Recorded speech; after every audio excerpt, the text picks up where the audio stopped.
یہ علامہ جلالی صاحب پرورش وہاں پہ ہوئی تو رحماء بینہم تو پھر ثابت نہیں ہے؟ بے شک۔ اور آج ایک پوائنٹ آپ سے، آپ تو شیخ الحدیث ہیں، میں جب پچھلے جمعے کو میں نے یہ پڑھی آئے مبارکہ، اور میں ہزاروں دفعہ پڑھی ہوگی زندگی میں، تو میں نے کہا یہ تو قرآن نے فیصلہ ہی کر دیا رحماء بینہم، قرآن کے حکیم کی کوئی بات قیامت تک غلط نہیں ہو سکتی، تو قرآن نے فرما دیا رحماء بینہم، تو صحابہ رحماء بینہم ہیں اور یہ قیامت تک رہیں گے، اس کو تو غلط ہو ہی نہیں سکتا۔ جی بے شک، اسی سے میں بات کا آگے وہ آغاز کرتے عرض کروں گا کہ یہ جو حضرت اسماء بنت امیس رضی اللہ تعالی عنہ کا تذکرہ مبارک ہوا، انہی کی اولاد سے جو ہے حضرت سیدنا محمد بن ابی بکر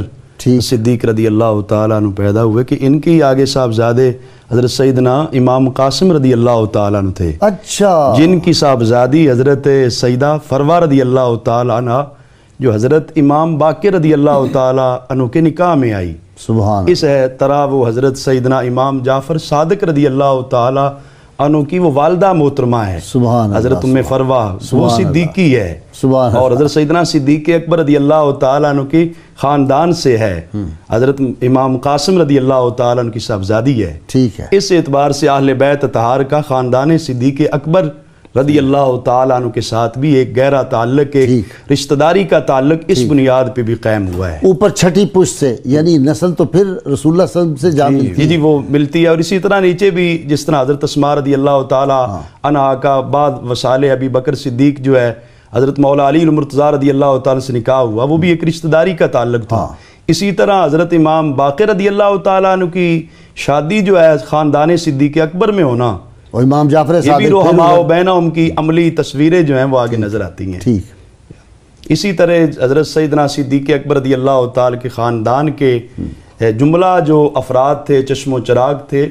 ان کے بہت زیادہ اسلام پر اور بانی اسلام صلی اللہ علیہ وآلہ وسلم کے ساتھ جو مراسم ہے، خدمت کا تعلق ہے، محبت اور وفا کا تعلق ہے، وہ بے مثال ہے۔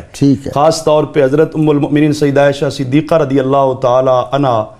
آپ کا نام نامی اسم گرامی جو ہے ہر اعتبار سے اگر علم حدیث شریف میں دیکھا جائے تو جو کثیر روایات کے راوی ہیں ان میں ساری خواتین میں تو بالکل پہلے نمبر پہ ہیں۔ اچھا، خواتین میں کسی اور خاتون سے اتنی احادیث نبویہ مروی نہیں ہیں۔ سبحان اللہ، اور پھر نبی پاک صلی اللہ علیہ وسلم کے عقد نکاح میں آنا اور پھر خدمت کرنا، اس میں صحیح بخاری شریف کی ایک حدیث پاک کا میں حوالہ ضرور عرض کروں گا۔ اس میں جو یہ تیمم کی آیت نازل ہوئی، آپ واپس تشریف لا رہے تھے غزوہ سے، تو اس دوران جو ہے وہ آپ کا ہار گم ہوا اور اس زمن میں کچھ تاخیر ہو گئی، تیمم کی آیت نازل ہوئی، اس موقع پہ حضرت سیدنا اسید بن حدیر رضی اللہ تعالیٰ بڑا پیارا جملہ بولا تھا۔ آپ نے فرمایا تھا ما ہی بأول برکاتکم یا آل ابی بکر، اے آل ابی بکر، یہ آپ کی پہلی برکت نہیں ہے امت پر کہ آپ کی وجہ سے بظاہر جو ہے ہار کا گم ہونا یہ ایک ناخوشگوار واقعہ ہے، اس سے امت کو اتنی بڑی برکت اور خیر کثیر مل گئی، اور ساتھ یہ جملہ دعائیہ بھی کہا جزاک اللہ خیرہ، یا عائشہ اللہ تعالیٰ آپ کو جزائے خیر عطا فرمائے، فواللہ ما نزل بک امر تکرہینا، اللہ کی قسم آپ سے تو کوئی ناخوشگوار حادثہ واقعہ ہو جاتا ہے تو جعل اللہ ذالک لک وللمسلمین فی خیرہ، اللہ تعالیٰ آپ کے لیے بھی اور تمام مسلمانوں کے لیے بھی اس میں خیر و برکت ہی پیدا فرما دیتا ہے۔ سبحان اللہ، لیکن ناخوشگوار واقعے پر بھی اگر خاندان صدیق اکبر سے کوئی ناخوشگوار واقعہ ہو جائے، وہ ان سے نہیں ہوا، وہ تو یعنی وہم ہو گیا نا، لوگوں کے لیے وہم ہو گیا، لوگوں سے وہم ہو گیا۔ میں تو یہ سمجھتا ہوں کہ سیدہ پاک سے کوئی ناخوشگوار کوئی بات ساری حیات زاری میں ہوئی نہیں ہے۔